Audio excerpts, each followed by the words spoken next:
అందరికీ నమస్కారం అండి. ఆంధ్రప్రదేశ్ రాష్ట్ర ప్రభుత్వ ఉద్యోగులకు మధ్యంతర భృతి డిఏ, డిఆర్ఏఎస్ అలాగే పిఆర్సీ పే స్కేల్స్ 2024కి సంబంధించి ఈ వీడియో వీటన్నిటి గురించి పూర్తి వివరాలు అయితే తెలుసుకుందామండి. ముందుగా వీడియోని సపోర్ట్ చేసే వారందరూ కూడా వీడియోని ఒక లైక్ చేసి మీ తోటి ఉద్యోగ మిత్రులకు వీడియోని అయితే షేర్ చేయండి. ఛానల్ని ఫస్ట్ టైం కనుక విజిట్ చేసినట్లయితే తప్పనిసరిగా సబ్స్క్రైబ్ చేసుకుని పక్కన ఉండే బెల్ సింబల్ని యాక్టివేట్ చేసుకోండి. మనకి 2023 జూలైతో 11వ పిఆర్సీ కాల వ్యవధి పూర్తయిందండి. మనకి కొత్త పిఆర్సీ 12వ పిఆర్సీ అమలు అవ్వాల్సి అయితే ఉంది. దానికి సంబంధించి గత ప్రభుత్వం కమిటీ వేశారు, కమిటీ రద్దయింది. అయితే ఇప్పుడు వచ్చిన కూటమి ప్రభుత్వం పిఆర్సీపై ప్రత్యేక శ్రద్ధ అయితే వహించాల్సి అయితే ఉందండి. పిఆర్సీకి సంబంధించి త్వరగతిన ఒక నిర్ణయం తీసుకోవాలి. ఈలోగా 30%తో మధ్యంతర భృతి ప్రకటించాలి దసరా కానుకగా అని చెప్పేసి ప్రభుత్వ ఉద్యోగ పెన్షనర్లు కూడా కోరుతున్నారండి. అలాగే 25,000 కోట్ల వరకు ఉద్యోగ ఉపాధ్యాయ పెన్షనర్ వర్గాలకి ప్రభుత్వ ఉద్యోగులకి సంబంధించి ప్రభుత్వం దగ్గర నుంచి రావాల్సి అయితే ఉంది.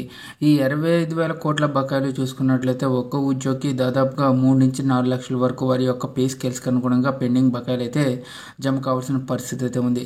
త్వరగతిని ఇవన్నీ కూడా క్లియర్ చేయాలి. ఇక ప్రజెంట్ 2023 జూలై వరకు కూడా మనకి డిఏలు అయితే క్లియర్ అయ్యాయండి. అంటే దీనికి సంబంధించి డిఏ ఏరియాస్ అయితే ఇంకా జమ కావాల్సి అయితే ఉంది.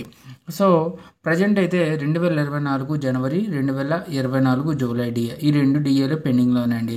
ఇందులో కనీసం ఒక డిఏ అయినా సరే సంక్రాంతి కానుక దసరా పండుగ కానుక ఇవ్వాలని చెప్పేసి ప్రభుత్వ ఉద్యోగులు భావిస్తున్నారు. ఇప్పుడు దాకా మనకి 33% అరౌండ్గా డిఏ అయితే ఉందండి. ఇవన్నీ కూడా కొత్త పిఆర్సీలో కలిసిపోతాయి, మెర్జ్ అవుతాయి. దానికి సంబంధించి మనకి పిఆర్సీ పే స్కేల్స్ కూడా అమలు అవ్వాల్సిన పరిస్థితి అయితే ఉందండి. మనకి 30% ఫిట్మెంట్, మధ్యంతర భృతి 30% ఇస్తే పిఆర్సీకి సంబంధించి ఒక 30% ఇచ్చే ఛాన్సెస్ అయితే ఉందండి. కాబట్టి మధ్యంతర భృతి, పిఆర్సీ పే స్కేల్స్, కొత్త పిఆర్సీ ఫిట్మెంటు ఉద్యోగ ఉపాధ్యాయులందరికీ కూడా నష్టపోకుండా కరెక్ట్గా ఇవ్వాలని చెప్పేసి ప్రభుత్వ ఉద్యోగులు భావిస్తున్నారు.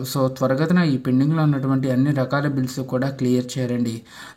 గత ప్రభుత్వం ఇప్పటి వరకు కూడా ఉద్యోగులకి చాలా బిల్లులను పెండింగ్లో పెట్టింది. కూటమి ప్రభుత్వం వచ్చి 3 నెలలు అయ్యేసరికి ప్రతి నెల 1వ తేదీన జీతాలు అయితే పడుతున్నాయండి. ఇది నిజంగా ఆనందించదగిన విషయమే.